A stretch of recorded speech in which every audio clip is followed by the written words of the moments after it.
lasseria di Chiarano, dopo un litigio suocero 52enne spara alla schiena del genero 29enne sotto gli occhi della figlia e dei due nipotini, poi scappa, caccia all'uomo, il giovane papà è grave e rischia la paralisi. Attimi terribili, la testimonianza della barista, i bimbi terrorizzati piangevano, si sono nascosti con la madre dietro al bancone, indagini sui motivi del litigio sfociato in dramma, la rabbia del sindaco, servono più controlli.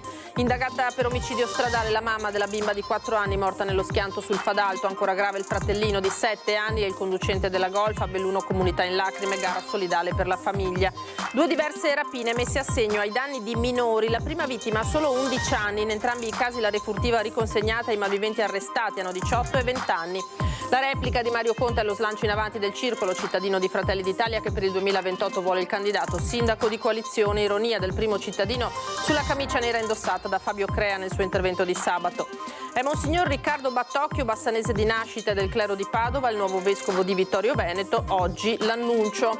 Presentata la sfilata del Carnevale di Treviso 2025 che martedì 4 marzo Antena 3 trasmetterà in diretta dalle 14:30, attese 60.000 persone. Il virologo Fabrizio Pregliasco e il medico Riccardo Szumski, radiato per le sue posizioni critiche sui vaccini, stasera al ring, 5 anni dopo il Covid, un confronto da non perdere. Rugby, terremoto in casa Benetton, dopo 9 anni in biancoverdi il coach dei Leoni Marco Bortolami lascerà la squadra a fine stagione, l'annuncio del club a pochi giorni dalla sfida con il Connacht. Il grande calcio torna in diretta in esclusiva su Antenna 3, domani è mercoledì alle 21:30 le semifinali della Coppa del Re in Spagna, 2 grandi sfide in prima serata, Barcellona, Atletico Madrid e Real Sociedad, Real Madrid. Buonasera, ben ritrovati, eccoci dunque in diretta con l'edizione di Treviso, tantissima cronaca, lo avete sentito questa sera. Prima di iniziare come sempre con i servizi vi sottopongo nuovamente il sondaggio che vi abbiamo proposto oggi in vista della puntata di Ring di questa sera che avete sentito ha davvero degli ospiti d'eccezione. 5 anni dall'istituzione della zona rossa a Vo e dall'esplosione dell'emergenza Covid con i suoi 197.000 morti, 17.000 in Veneto, ne usciremo migliori e più forti. Una delle frasi più ricorrenti in quei mesi drammatici e concitati. Stasera ampio dibattito, come detto, al Ring coi protagonisti di quella fase. E a voi chiediamo, 5 anni dal Covid, ne siamo usciti migliori? Per rispondere di sì 0422 1626 691, per rispondere invece di no come sempre 0422 1626 690 e poi vedremo la vostra opinione che si inserirà necessariamente nel dibattito stasera al Ring a partire dalle 21. Allora andiamo adesso alla cronaca, abbiamo detto, alla sparatoria di stamattina poco dopo le 11 davanti al bar gelateria da Irina e Giulia nella centralissima via Zanardo a Chiarano, suocero 52enne spara al genero sotto gli occhi della figlia e dei nipotini che si rifugiano dietro il bancone del bar, poi fugge facendo perdere le proprie tracce. Le indagini condotte dai carabinieri impegnati nella caccia all'uomo con il genero di 29 anni residente a Susegana che è ricoverato all'ospedale Cafoncello in prognosi riservata. Il proiettile infatti si è conficcato nella spina dorsale. Sono nascosti dietro il banco da me, tutti e 2 mamme, perché ha avuto paura, perché l'altro che sparava. Una giovane mamma che si rifugia dietro il bancone con i suoi 2 figli, 3 anni il bimbo, 6 mesi appena la bambina, il suo compagno a terra con un colpo di pistola nella schiena, esploso a quanto pare dal padre di lei. Scene di terrore poco dopo le 11 al bar Irina e Giulia in centro a Chiarano, 29 anni il genero, 52 il suocero, italiani di origini sinti. Ho sentito sparo e dopo venuta giù che tremavano in mani, ho visto dei ragazzi per terra che ha sparato sulla schiena. Prima è scoppiata la lite tra suocero e genero davanti al locale, poi la situazione degenera, spunta una pistola. Un attimo dopo lo sparo, uno solo che colpisce il giovane alla schiena. Il 29enne cerca riparo all'interno della gelateria, si trascina, cade a terra tra le urla terrorizzate della compagna ed il pianto dei bimbi. Come ha detto la moglie, sì, è suo papà, ha confessato che è suo papà che ha sparato suo marito. E cosa ha detto la signora? Le ha detto qualcosa quando si è... No, urlava, dopo lei è svenuta, ragazzi. I bambini poveretti piangevano, io nascosto dietro il banco. Subito scatta la richiesta di soccorsi sul posto, poco dopo arrivano i sanitari del 118 con l'elicottero che trasporta il 29enne al Cafoncello in neurochirurgia. Il proiettile si è conficcato nella spina dorsale, la prognosi è riservata. Nel piazzale di via Zanardo arrivano anche i carabinieri che ora conducono le indagini. Si tratta di un tentato omicidio che è stato fatto questa mattina intorno alle 11:30. La vittima è un giovane del 96, residente qua nella zona, che è stato colpito alle spalle da un colpo di pistola. Escludiamo sicuramente la rapina, quindi non è un intento di rapina nei confronti della pasticceria, ma probabilmente un gesto mirato alla vittima. Subito scatta la caccia all'uomo volta a rintracciare il suocero della vittima che dopo aver sparato è fuggito. Sappiamo che comunque è in zona e quindi stiamo cercando con le nostre pattuglie sul territorio attraverso il controllo di intercettarlo.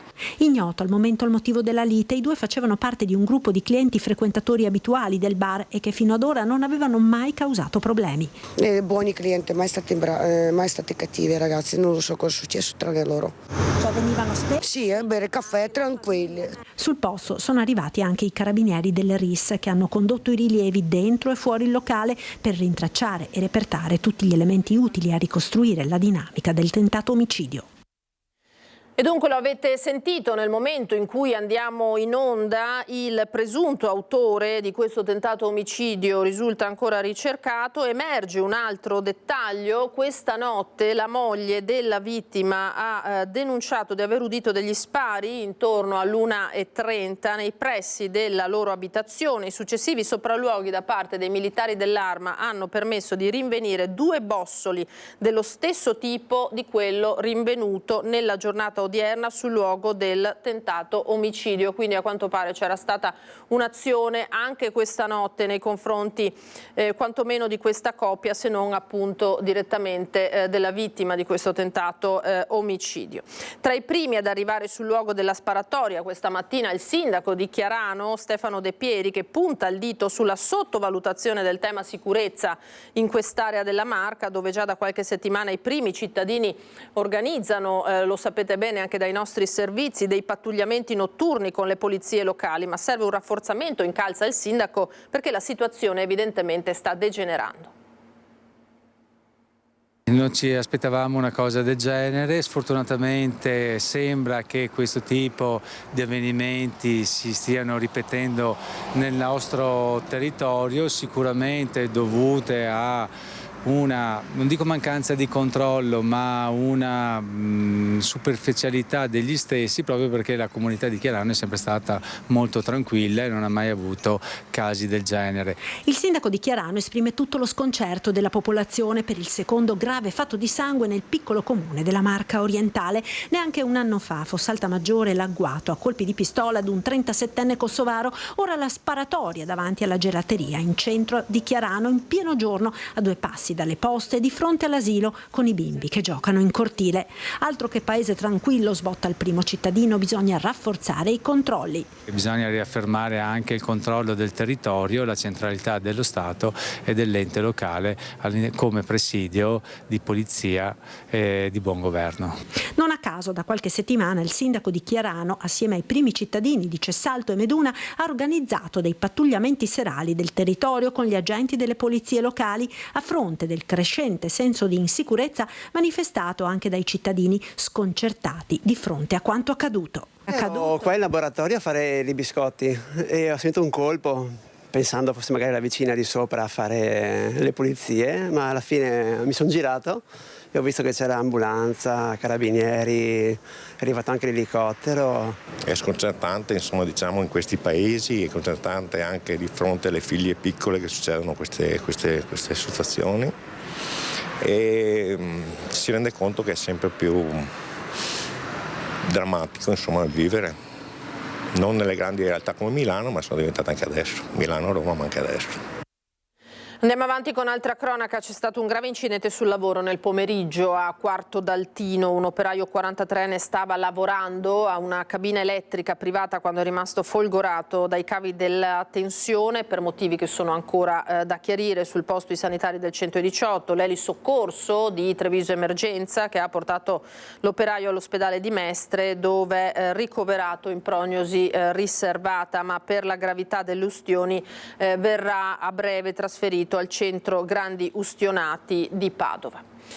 E torniamo adesso sulla tragedia del Fadalto. La procura di Treviso ha aperto un fascicolo. La mamma della piccola vittima, Afra Occhiere, è accusata di omicidio stradale. Accertamenti per verificare se la bimba e i fratelli avessero o meno la cintura di sicurezza.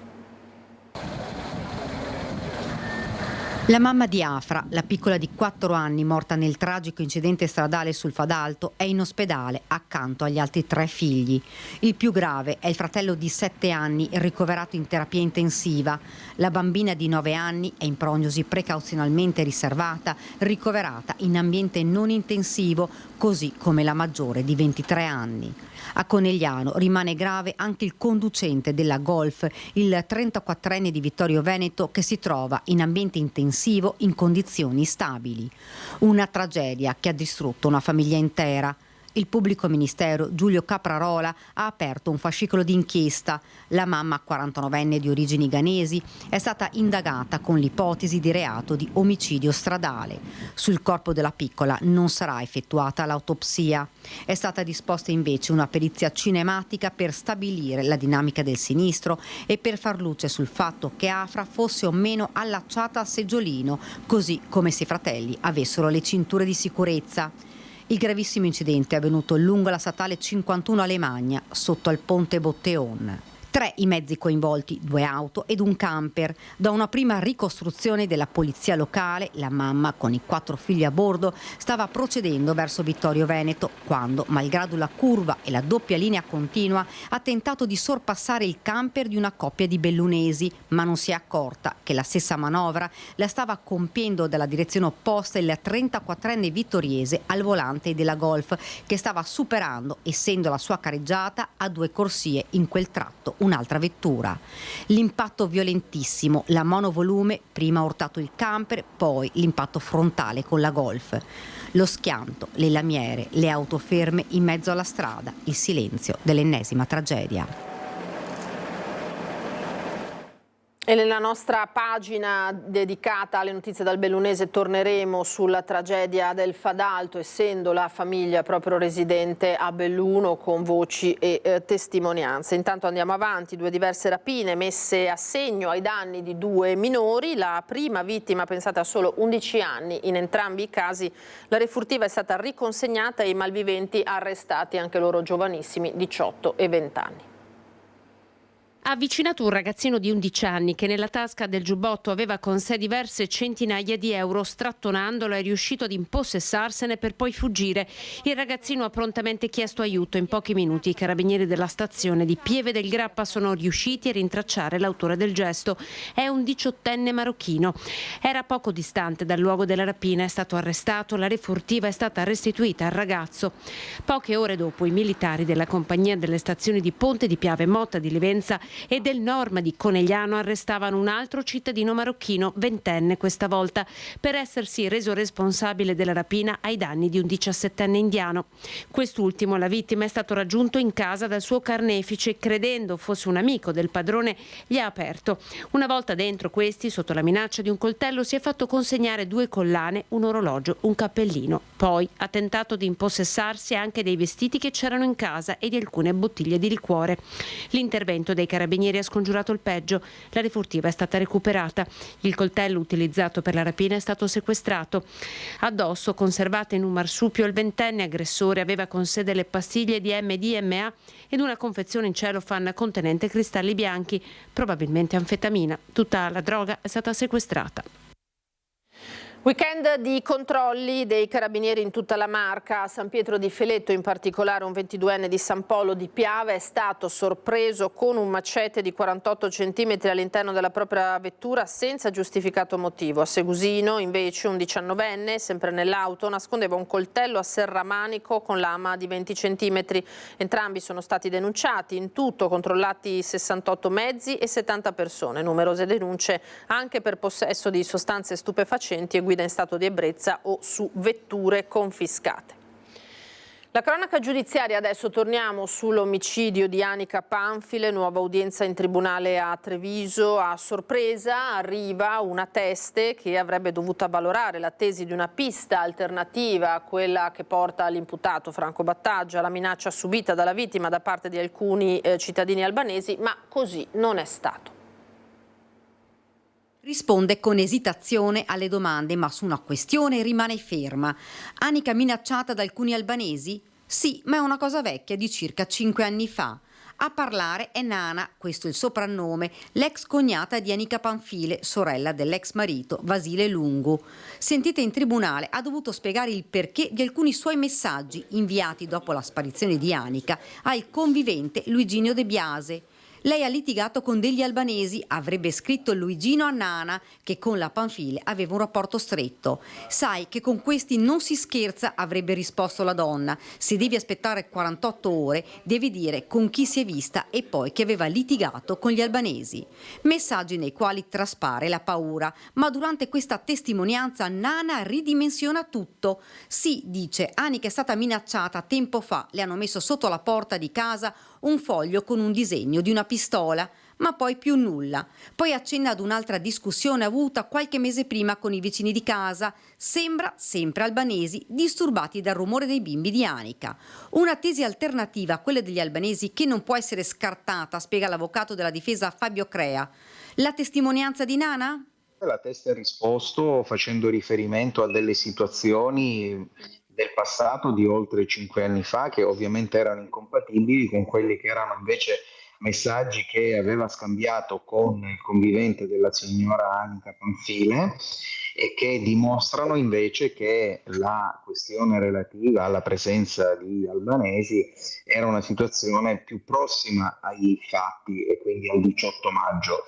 Poi aggiunge. D'altra parte però noi non dobbiamo dimostrare che vi sia una pista alternativa, è la procura che deve dimostrare che ci siano le prove di una responsabilità penale nei confronti del Battaglia.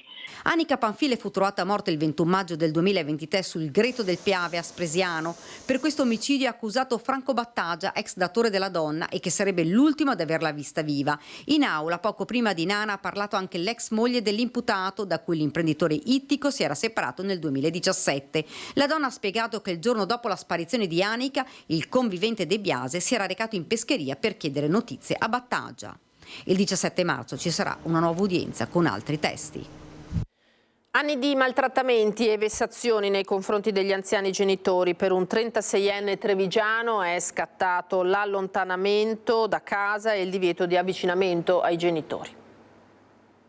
Le richieste di soldi per comprare la droga ai genitori erano continue. Una coppia di anziani è stata vessata per anni, maltrattata dal figlio, oggi 36enne. Molteplici sarebbero stati gli episodi di minacce e aggressioni fisiche e psicologiche poste in essere da lui per ottenere soldi per l'acquisto di sostanza stupefacente. Nel febbraio 2024 nei confronti dell'uomo era anche scattato l'ammonimento del questore. Oggi un nuovo provvedimento a suo carico è stato emesso dal questore di Treviso Alessandra Simone nell'ambito dell'attività volta a prevenire e contrastare i reati da codice rosso. Per il 36enne infatti è scattata la misura dell'allontanamento da casa e del divieto di avvicinamento alla persona offesa. A far scattare l'indagine della mobile coordinata dalla Procura della Repubblica di Treviso la denuncia presentata proprio dai genitori e dagli interventi delle volanti della Polizia di Stato nel tempo, da cui emergeva un quadro di violenze perpetrate per anni. Diversi percorsi di recupero a cui l'uomo era stato indirizzato, ma ogni volta avrebbe abbandonato spontaneamente le comunità terapeutiche. Rimane massima l'attenzione della Polizia di Stato nei confronti di questi reati e l'invito alle vittime è quello di avere fiducia e di denunciare alle forze di polizia. Andiamo alla politica adesso e lasciamo questa ampia pagina di cronaca, per il momento quantomeno. Arriva la replica di Mario Conte allo slancio in avanti del circolo cittadino di Fratelli d'Italia che per il 2028 vuole il candidato sindaco di coalizione. Conte che fa ironia sulla camicia nera con cui Fabio Crea, l'abbiamo visto poco fa nelle vesti di avvocato, ha esordito nel suo intervento.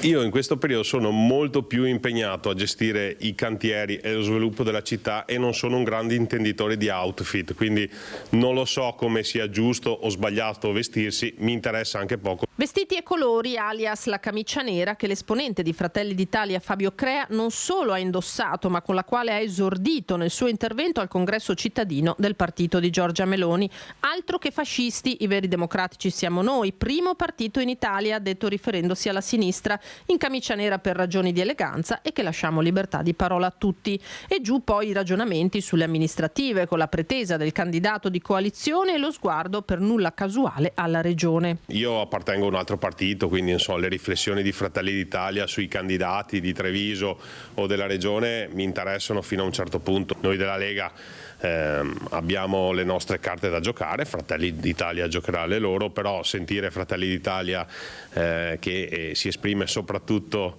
nei miei confronti mi lusinga anche, però il mio partito di riferimento è un altro e quindi come si esprimerà il mio partito mi interessa di più. Se Conte mostra disinteresse, il segretario di circoscrizione della Lega Sandro Zampese parla apertamente di slanci in avanti controproducente da parte degli alleati che nel 2028 pretendono per Cassugana un candidato proprio. Con loro governiamo la città in armonia, dice Zampese, che però avverte. I problemi nascono quando ci sono dichiarazioni addirittura sulla temporalità di mandato del sindaco Mario Conte, e lì non ci facciamo mettere i piedi in testa da nessuno. Tirando troppo si rischia di rompere la corda, insomma, lascia intendere il segretario leghista. Delle prese di posizione di Fratelli d'Italia dunque si terrà conto quando sarà ora di discutere le alleanze per le prossime amministrative, come a dire che se serve si può anche correre da soli. È importante prima di parlare di coalizioni, di chiarirsi bene, anche per rispetto dei cittadini, dell'elettorato e di tutte le componenti che poi andranno a influire sull'alleanza. Quindi è meglio parlarci chiaro senza poi fare proclami così vuoti che abbiamo sentito. Hacker filorussi attaccano i sistemi informatici della regione Veneto. Il sistema ha tenuto, ma ci sono stati dei rallentamenti sullo sfondo. La tensione per la guerra in Ucraina. In Veneto ci sono ancora 16.000 profughi. Il punto del presidente Luca Zaia, che guarda anche a Berlino e al voto tedesco: serve stabilità, dice. Sembra che siano hacker filorussi che abbiano fatto questi attacchi in più regioni sotto profilo amministrativo, cioè i computer, per tradurla in maniera semplice, dell'amministrazione, non la sanità, e nome non AIM57, ma soprattutto come, diciamo, fra virgolette, rappresaglia per la posizione dell'Italia rispetto all'Ucraina. La conferma ai nostri microfoni arriva direttamente dal presidente Zaia. È stato un inizio settimana difficile per i sistemi informatici del Veneto, così come di altre amministrazioni in Italia finite nel mirino, il segno tangibile di una tensione geopolitica che coinvolge anche i singoli territori. Io spero che si chiuda sta vicenda della guerra, si chiuda velocemente, fra l'altro nel giorno dell'anniversario dei 3 anni dallo scoppio della guerra in Ucraina. Una guerra, ricorda Zaia, a meno di 2000 chilometri dal Veneto, regione che aveva aperto le sue porte a migliaia di profughi con un'accoglienza diffusa. Ne abbiamo ancora 16.000 sul territorio e direi che sono perfettamente integrati, la stragrande maggioranza lavora di questi ucraini costretti a scappare con le valigie velocemente da casa loro per non essere ammazzati. Ora gli scenari inediti aperti dalla nuova amministrazione USA, piaccia o non piaccia, dice Zaia, Trump ha parlato tanto di pace e su questo si gioca gran parte della parola data. Inevitabile poi guardare a Berlino con la vittoria della CDU e il raddoppio dell'ultradestra. Innanzitutto un dato che è interessante è che la stabilità, no? Che ne esce la CDU che ha un risultato per il quale riesce a fare un governo. E dico anche che noi abbiamo bisogno di un'Europa stabile e l'economia tedesca la guardiamo, diciamo, con moltissima attenzione in quanto è un mercato d'elezione per le nostre imprese assieme agli Stati Uniti. Manifatture legate a doppio filo e poi il turismo con i tedeschi che pesano per oltre il 20%. Per noi comunque la Germania è un vicino di casa, sono amici, li aspettiamo sempre a braccia aperte. E chi continua a invocare la pace è Papa Francesco, il Papa che ha nominato il nuovo vescovo di Vittorio Veneto, Riccardo Battocchio, del clero della diocesi di Padova, finora rettore dell'Almo Collegio Capranica in Roma. L'annuncio oggi proprio a Padova. La cerimonia solenne per la consacrazione a vescovo avverrà in maggio, prima di Pentecoste. Vittorio Veneto è pronto a dare il benvenuto al suo nuovo pastore, Don Riccardo Battocchio, 63 anni, nato a Bassano del Grappa ma cresciuto a Felette di Romano de Zelino all'interno della diocesi di Padova. Ed è qui che è arrivato l'annuncio della sua nomina a vescovo. L'incarico alla guida della diocesi di Vittorio Veneto era atteso dallo scorso 30 dicembre, quando il Papa ha accettato le dimissioni di Monsignor Corrado Pizziolo per raggiunti limiti d'età. Don Riccardo a Padova dal 2004 al 2013 era stato direttore della Biblioteca Vescovile ed è attualmente rettore dell'Almo Collegio Capranica di Roma. L'annuncio ai prelati è stato dato dal vescovo di Padova, Monsignor Claudio Cipolla. Viviamo questa occasione come l'occasione per fare un dono ad un'altra chiesa sorella con la quale siamo uniti e siamo già affratellati. E lo facciamo certamente riconoscendo che noi veniamo in qualche modo privati, ma proprio perché il dono è prezioso lo facciamo con tutto il cuore e siamo certi di offrire alla Chiesa di Vittorio Veneto una persona degna di questo servizio, molto capace di ascolto, molto preparato anche dal punto di vista teologico e pastorale. E credo che, come ho potuto dire un attimo fa, sia un dono che sarà senz'altro accolto e apprezzato. In cambio chiediamo una preghiera. Una nomina che arriva in giorni molto delicati per la salute del Santo Padre. Il vescovo Cipolla rivolge un pensiero e un invito a tutti i fedeli a pregare per il Papa, che in questi giorni così difficili ha donato alla Chiesa di Vittorio Veneto un nuovo vescovo. Tutti i cristiani, sollecitati anche dalla comunicazione così intensa che viene fatta e così particolareggiata, siano istintivamente portati a dire una preghiera. E noi manifestiamo tutti tanta vicinanza, affetto, così comprensione, come se fosse appunto un familiare, e vogliamo dirgli che gli siamo vicini. Ci fermiamo adesso per qualche istante di pubblicità, restate con noi perché tra poco parleremo del Carnevale di Treviso. Ritorniamo in diretta con l'edizione di Treviso. Come detto, parliamo di Carnevale. È stata presentata la sfilata del Martedì Grasso a Treviso, sfilata che martedì prossimo, vi ricordo, Antenna 3 trasmetterà in diretta dalle 14:30. Promotori sono il Comune di Treviso e l'Associazione Carnevali di Marca. I numeri sono sempre importanti, ci aspettiamo 50-60 mila spettatori. 17 carri, 6 gruppi di figuranti e un percorso invertito rispetto al solito, causa cantieri in corso. Martedì Grasso, la sfilata di Treviso partirà alle 14:30 da Piazza Duomo per percorrere poi via Canova, Borgo Cavour, costeggiare le mura e arrivare in Piazzale Burchiellati, dove sarà allestito il palco. Stop all'accesso in città da Viale Battisti alle 12, il resto delle limitazioni sarà definito nei prossimi giorni.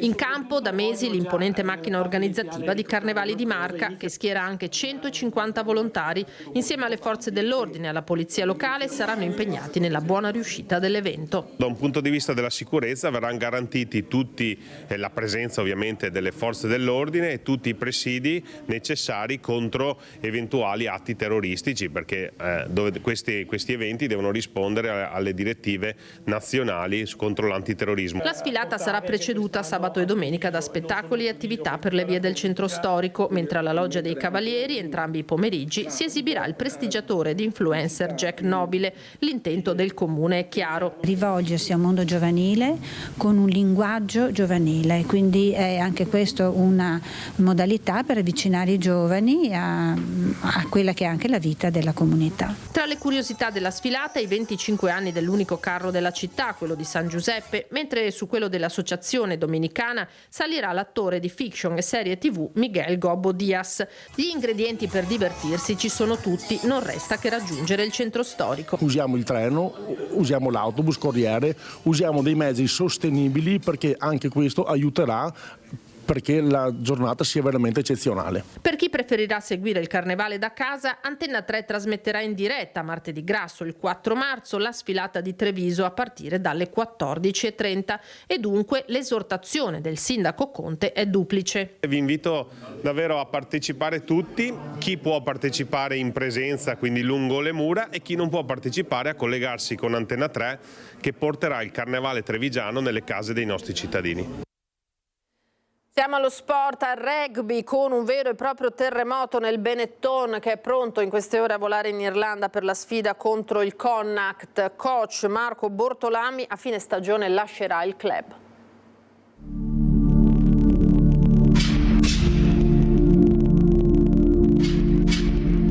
La comunicazione ufficiale arriva poco dopo le 13 ed è a tutti gli effetti una bomba che deflagra a Monigo, perché 9 anni è difficile cancellarli, soprattutto dopo i traguardi raggiunti. A fine stagione, coach Marco Bortolami non sarà più il tecnico del Benetton che guidava come primo allenatore dall'estate 2021, ma nel quale era entrato come assistant coach nel 2016. Il contratto lo legava alla società fino al giugno 2026, ma si interrompe con un anno di anticipo. I prossimi mesi dunque cruciali sia per i playoff di United Rugby Championship che per la Champions Cup li vivrà giocoforza da separato in casa. Una decisione clamorosa anche per la tempistica, ma consensuale, fa sapere il club, che spiega: è stata ritenuta la scelta più opportuna nell'ottica di garantire il miglior sviluppo del progetto sportivo del club e al tempo stesso offrire all'allenatore nuove opportunità per il proprio percorso professionale. Potrebbe essere il trampolino di lancio per Bortolami alla guida della nazionale? Oppure per un'avventura all'estero?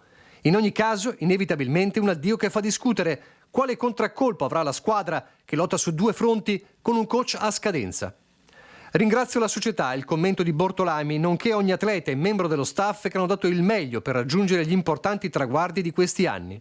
Penso alla vittoria della Rainbow Cup, agli storici passaggi di turno in United Rugby Championship e Coppa Europa e su tutti il prestigioso accesso agli ottavi di Champions Cup che ci vedrà impegnati tra qualche settimana. Dai vertici per il momento non traspare molto. Difficile capire se il 43-0 rimediato contro gli Ospreys, ancorché un incidente di percorso, possa aver avuto un peso e perché l'annuncio ora e non a fine stagione. Voglio ringraziare Marco per il lavoro svolto, la professionalità e l'impegno dimostrato durante le 9 stagioni trascorse in Benetton Rugby, sono le parole del presidente Amerino Zatta. Bortolami ha fornito un contributo importante alla crescita del club e di molti giovani promesse.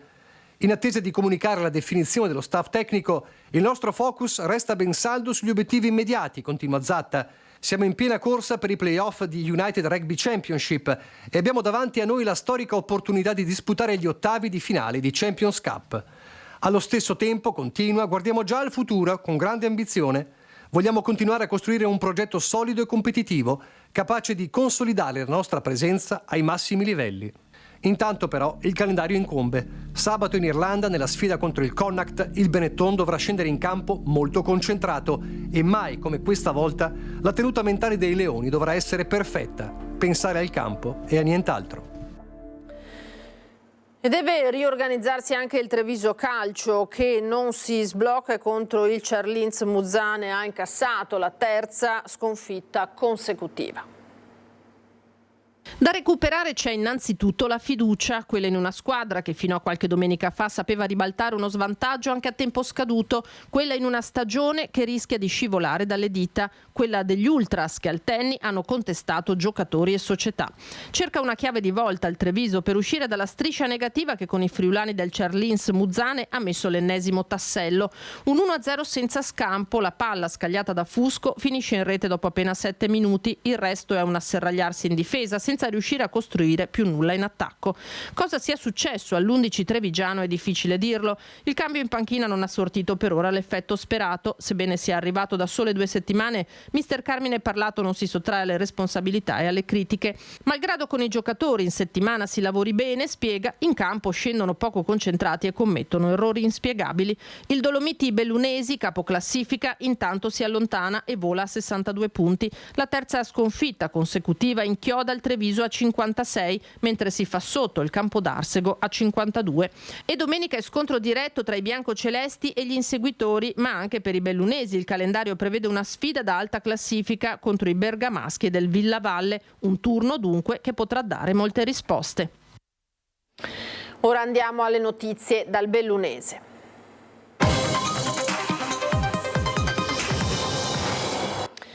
E ripartiamo dalla tragedia del Fadalto, come annunciato all'inizio del nostro telegiornale, una comunità sotto shock, quella di Belluno, dove vive la famiglia coinvolta nel tragico incidente in cui ha perso la vita una bimba di appena 4 anni. I vicini non si danno pace, il sindaco De Pellegrin dice pronti ad aiutarli e a sostenere anche i compagni di classe della piccola Afra. Senza parole, non so come mamma sopporta sua mamma, perché era proprio come chiocciola per bambini, vestiti sempre bene, educati, bella famiglia. Belluno non c'è persone come queste persone qua, fanno vivere le persone, fanno crescere le persone e in più mi dispiace, guarda, è una cosa che insomma fa piangere, ecco. Non si danno pace i vicini di casa nella frazione di Levego al 64 di via Meassa, sguardi increduli, sgomento e lacrime per la tragedia che ha strappato la vita alla piccola Afra, 4 anni appena, e che tiene con il fiato in sospeso per la sorte dei fratellini, della sorella più grande di 23 anni e della mamma Mavis. Sempre mi salutavano davanti porta perché vanno, bambina era speciale, bellissima come bambola, proprio speciale. E per caso ho detto, mi raccomando, piano, buon viaggio. Un viaggio per celebrare la fede nella gioia che ha trasformato una domenica di festa in un incubo. Non è facile accettare una situazione del genere, quindi ci siamo stretti tutti attorno alla famiglia, attorno agli amici, ai fratelli, ma anche alla classe dell'asilo che frequentava proprio a Levego. Il comune si è messo a disposizione della famiglia. Con il dirigente scolastico dell'asilo Buzzati che Afra frequentava si è deciso di fornire aiuto psicologico ai compagni di classe. Anche la classe, mi diceva il dirigente scolastico, avrà bisogno di un percorso per far capire e far comprendere anche a questa età giovane cosa sia successo, magari però con i professionisti adeguati. Il personale della cooperativa Europromos, per la quale mamma Mavis presta servizio al San Martino di Belluno, ha aperto una raccolta fondi. William Occhiere, il papà della piccola Afra, è rientrato già nel pomeriggio di domenica dal Belgio, dove era andato per cercare un'occupazione che gli consentisse di sostenere al meglio la sua famiglia. La spola fra il Cafoncello di Treviso e l'ospedale di Conegliano, le pratiche burocratiche da sbrigare, un dolore che nessuna parola può descrivere. Una famiglia allegra. Sempre cantavano, bambini educati, e ora non so, questi di 7-9 anni come sono, grave io credo. Siamo tutti tristezza. Cambiamo argomento, andiamo ai dubbi che si affastellano sul presunto sabotaggio all'interno del cantiere olimpico della pista da bob, slittino e skeleton a Cortina. La procura di Belluno d'obbligo ha aperto un fascicolo per danneggiamento aggravato e furto e le indagini sono seguite dai carabinieri del comando provinciale di Belluno. Danneggiamento aggravato e furto sono queste le ipotesi di reato sulle quali la Procura di Belluno sta lavorando per venire a capo del presunto sabotaggio all'interno dell'area del cantiere dello Sliding Center a Cortina. Chi ha spostato quel tubo per la refrigerazione lungo 12 metri, pesante mezza tonnellata circa? L'ha o l'hanno mosso con la sola forza delle braccia o con l'aiuto di un mezzo? E ancora, si è trattato di un gesto volontario o di un incidente? A questi e ad altri quesiti stanno cercando di rispondere i carabinieri con le indagini ad hoc partite dai rilievi in cantiere innanzitutto e proseguite con la visione delle immagini impresse nel circuito di videosorveglianza che si dice attivo H24 e il monitoraggio dei sistemi anti-intrusione.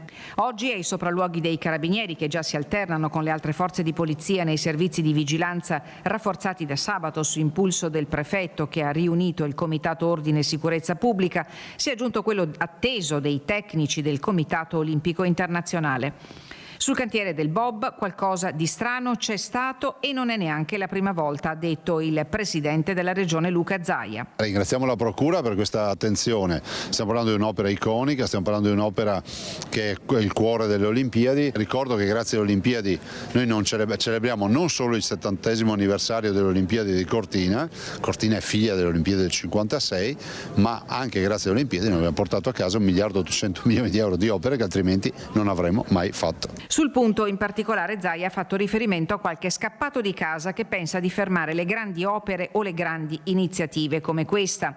Per le associazioni ambientaliste ha già risposto Luigi Casanova, presidente di Mountain Wilderness. In assenza di qualunque minima prova si è cercato di individuare il colpevole in chi si è sempre battuto in maniera trasparente e pacifica, scrive Casanova. Noi abbiamo sempre agito nella legalità.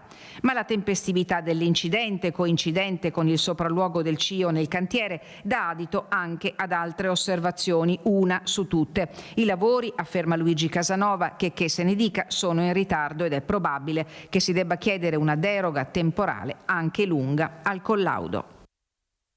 Il grande calcio torna in diretta in esclusiva su Antenna 3 con le semifinali di Copa del Rey, i più grandi campioni dunque del calcio iberico, in 2 sfide tutte da vedere. Domani sera alle 21:30 in diretta il big match Barcellona contro Atletico Madrid. Mercoledì sempre alle 21:30 la sfida tra Real Sociedad e Real Madrid. Primo appuntamento dunque domani sera e per l'occasione l'appuntamento del martedì con Ring slitta alla prossima settimana.